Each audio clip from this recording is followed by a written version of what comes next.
Everyone always asks me, how long does this turf really last? But the real question is, when does it stop looking like grass and start looking like a green pancake? One of the most common questions I get isn't about the installation process or the drainage, it's about the finish line. People want to know, how long is this investment actually going to last? And it really depends on your definition of lasting. Is it when the grass physically falls apart, or is it when it no longer looks like a natural lawn? Today, I'm breaking down the true 20-year timeline of American-made artificial turf. In the first 1 to 5 years, your lawn is in its prime. This is the honeymoon phase. If you've invested in a quality American-made brand, you aren't going to see many issues here. The main thing to watch for is high traffic patterns. If you have a large dog that runs the same lap every day, or a path you'll walk to get to the trash cans, you'll see some light matting. At this stage, that's an easy fix. A quick session with a power broom or even a stiff nylon brush will stand those fibers right back up. You might have the occasional weed pop up along the edges, but overall, the system is performing at 100%.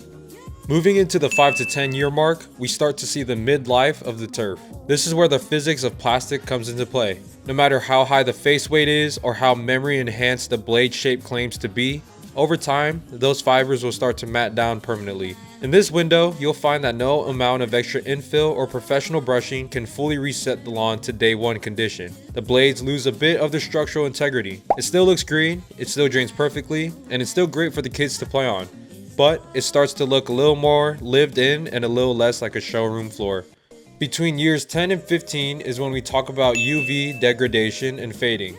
Now, modern turf is built with incredible UV stabilizers, but nothing beats the sun forever. I call this the slow fade. It's roughly 1% a year. Because it happens so gradually, your eye gets used to it, you won't even notice it's happening. But if I were to take a brand new scrap piece of that same turf and lay it in the middle of your 12-year-old lawn, the difference would be night and day. This is usually the stage where homeowners start to think about an upgrade, not because the turf is broken, but because the aesthetic is starting to drift. By the time you hit year 15 to 20, you're at the finish line. The turf will be significantly matted and the fading will be obvious. This is the standard replacement window for most residential projects. People always ask me, is it cheaper the second time around since the base is already there? That's a tough one. While we don't have to do the initial heavy excavation, 20 years of rain and use usually causes some base integration, where the soil and the rock start to mix.